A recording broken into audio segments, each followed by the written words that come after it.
The temporary addition of an AI-powered Darth Vader companion to Fortnite's Battle Royale represents an all-at-once amazing and utterly terrifying turning point in video game history. Playing Fortnite alongside an uncanny simulacrum of one of pop culture's greatest villains who is able to respond and adapt both to the voice of the player and the gameplay context is undeniably remarkable. And unless you happen to be close friends with a professional Darth Vader impersonator, it's probably unlike anything you've experienced before. But it's also, unsurprisingly, controversial. Not only because this implementation of AI technology is itself ethically questionable, but also because the implications for the future of gaming are even more troubling. So, whether you're excited, confused, or worried about this AI Darth Vader becoming sentient and building a digital Death Star, I think we need to talk about how this technology could transform gaming, and how we might avoid losing our humanity in the process. Are actors truly essential, or merely a sentiment-fueled obstacle to progress? Is this truly so different from stormtroopers replaced by droids? One form of disposable asset merely supplanting another. Obviously, the rapid development of artificial intelligence technology is, across the board, a little bit terrifying. In just a few years, we've gone from stagnant, dumb voice assistants and terrible image generators to all-powerful language models that spit in the face of the Turing test and software that can output almost infallible video content. And, of course, we can also now talk to Darth Vader in the middle of a battle royale. During the limited time 2025 Star Wars themed Fortnite season, landing at the awkwardly named Vader Samurai's Solitude and being the first to kill and chat to Darth Vader would reward you with a red lightsaber and a new AI friend. From the start of my many varied friendships with this Sith Lord, then, he referred to me by the name of whatever skin I was using, and often attempted to connect any potential character backstory to my newfound role as an apprentice to the dark side of the Force. When I played as Vader, he called me an imposter. As Indiana Jones, he was fascinated by my archaeological background. And playing as Leatherface, he was intrigued by my very particular set of arts and crafts skills. Leatherface, does your unique profession lend itself to architecture? And I can only assume that if you wore a Sandman skin, he would just outright refuse to join your party. As I went about my business attempting to claim victory, then Vader followed along and was surprisingly helpful in combat. He regularly launched himself at enemies and had a good amount of health, providing a definite edge in battle. And he also seemed to respond, at least to some extent, to specific commands. When I asked nicely if he could revive me, he told me I was being insolent, but he did still run over to prevent me from evaporating into a pile of guns. Your current state is suboptimal, Mandalorian. I will restore you. Outside of regular gameplay, he responded to most comments and questions that weren't inherently controversial, but he'd usually feign ignorance about most stuff outside of the Star Wars universe. And even within that universe, it was easy enough to trip him up. After he told me that he had no children, I told him that I had a son called Luke Skywalker, which clearly sent him into a bit of a spin, and soon after he decided he did have a son too, and his son was called Anakin Skywalker. When I tried to point out that he couldn't be his own son, he suddenly got very upset, thinking I was mocking him, and our relationship never really recovered after that. Are you implying I am somehow unclean Indiana Jones? You test my patience. Unsurprisingly, a few players have broken the AI in far more dramatic ways. But for the average player who isn't specifically trying to break his programming, this AI Darth Vader is extremely cool and interesting to have in the game. But there are plenty of reasons why it was also a controversial addition. And honestly, I'm not convinced it was controversial enough.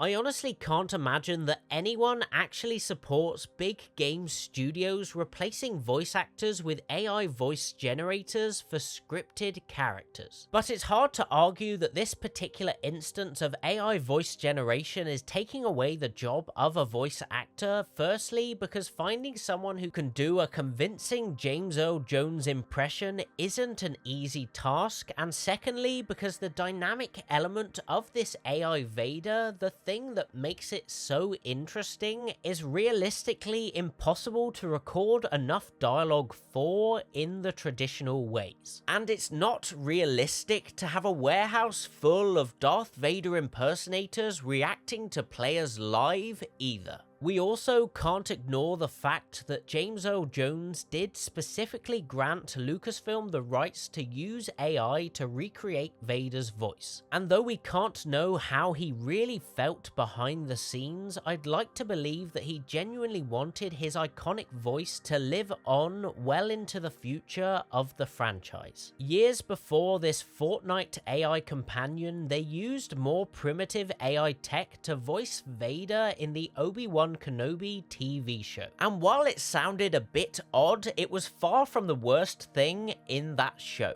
In fact, you could argue that the AI Vader's performance is Oscar-worthy next to certain other performances in Kenobi. Regardless, that usage occurred when James Earl Jones was still alive and technically available to give the green light. But obviously, this Fortnite implementation arrived after his passing, and so it's impossible to know precisely how he'd respond to Vader answering questions about memes and modern politics. I find it hard to believe he'd love it, honestly, but who knows. Either way, I do think that specifically Darth Vader is one of very few characters where the use of AI voice generation ends up feeling less scandalous than it should be. AI voice acting in general is and should be controversial, but trialing the tech with an iconic voice that has already been recreated with AI, which was very publicly permitted by the original actor, purposefully makes the conversation about the ethical ramifications more difficult to have at this stage. This is almost certainly just a first step,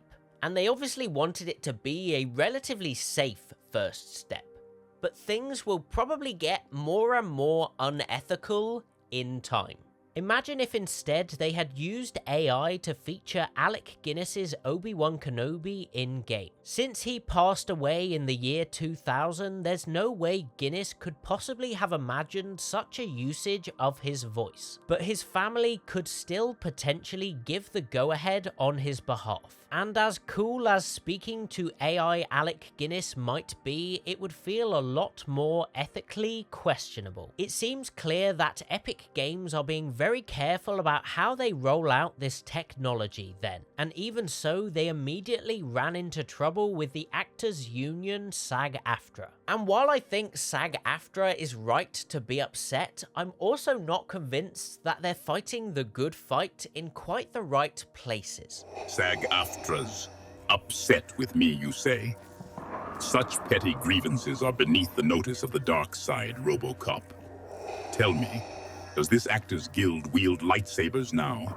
AI Vader is deservedly controversial, but as far as I'm concerned, a much more egregious use of AI voice generation can be found in The Finals, a multiplayer game which I generally quite like outside of their AI announcers. From launch, both in-game and in advertising, The Finals has used AI-generated voices, most notably for its two characters who commentate on matches while sharing awkward banter. And this never made any sense to me. At launch, there was no dynamic element to these voices. They only ever spoke with the same familiar lines in a style not dissimilar to other multiplayer games with real voice actors. So why couldn't they have just hired a pair of voice actors to play these roles? I can understand why an indie developer would use AI voices to save money, even if I don't love it. But Mbox Studios is not a small outfit, so I don't believe it's a budget issue that resulted in these awkward robotic sounding commentators. I can understand them wanting to have more flexibility, but I think the game is overall worse off as a result. Obviously, tech has improved since release, and they could now make these commentators respond dynamically to matches to justify the AI voices. But there's no reason why they couldn't have started with real voice actors either way. I definitely don't have all the answers here,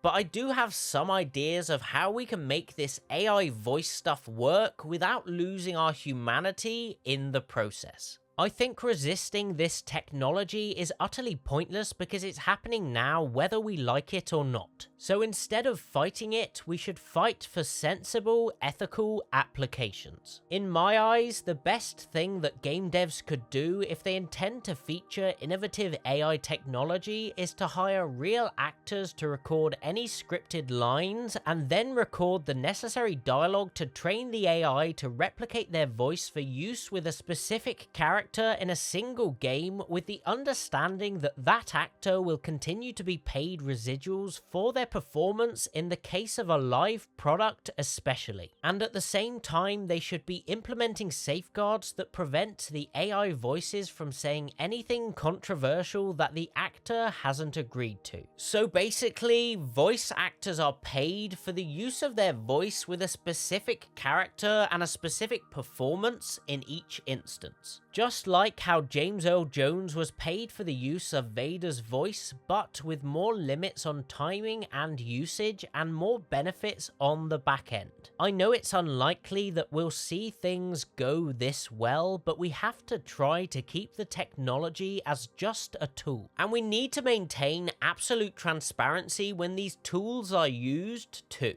Everything AI should be clearly marked as AI, and really this extends to every use of the technology. AI photos and videos should have metadata and watermarks that are easily accessible and obvious to everyone at a glance so we know what we're looking at. AI text used in any artistic field should be labeled. I can't conceive of why anyone would want to generate a script or a novella with AI and cheat themselves out of the glorious process of creating something, but if they're going to do so, it should be very clearly labeled as such. As far as I'm concerned, the actual artistic end product isn't worth much if there's barely any humanity involved. If things are created in the laziest, cheapest way possible. The integration of AI characters and voices into video games doesn't necessarily result from laziness or cheapness though. I imagine a lot of hard work went into making Darth Vader function in Fortnite, and making sure he doesn't swear too much or insult too many people, while mostly staying true to the character. Of course, as a villain responsible for some pretty monstrous misdeeds, they have been forced to soften him up a little, but generally speaking, he does talk like you'd expect Darth Vader to talk if he found himself in a game of Fortnite. With Disney's sizable investment in Epic Games and their commitment to future in-game Disney metaverse type experiences, it's clear this tech will be used again, so long as they can get away with it. It makes sense that in a virtual Disney world, they would want to have interactable Disney-owned characters like Vader. It's easy to imagine Mickey Mouse, Buzz Lightyear, and Captain Jack Sparrow all talking to players, answering their questions, and subtly suggesting they should hurry up and book their tickets to the newly released live-action remake of Disney Pixar's Toy Story. Putting aside the ethical concerns, the prospect of talking to Mickey Mouse in Fortnite will be very appealing to many. And of course, there are many other uses for this kind of tech in a game like Fortnite beyond these known characters. They could conceivably give the bots playing the game alongside you randomly generated human-like voices and personalities. They could basically let people invent a friend to play Fortnite right with. If they let the players say, I want this bot to be a kindly young woman who enjoys Star Trek and wears the Mrs. Incredible skin, they could then play alongside that friend whenever they want to, before ultimately falling in love with her AI personality and having some kind of weird Fortnite-based metaverse wedding.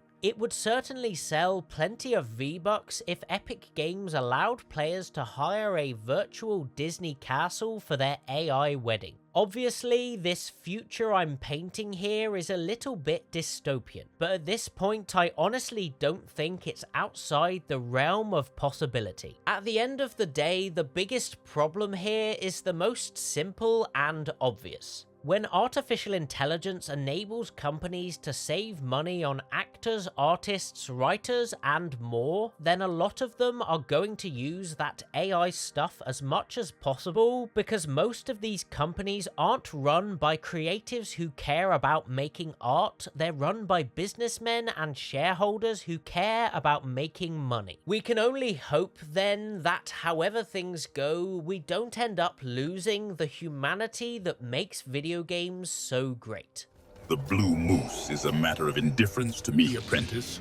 But if it pleases you, it is tolerable. But how do you feel about Fortnite's AI Vader? Let me know in the comments, and please do like and subscribe if you'd like to hear me talk more games. Otherwise, I'll see you next time around.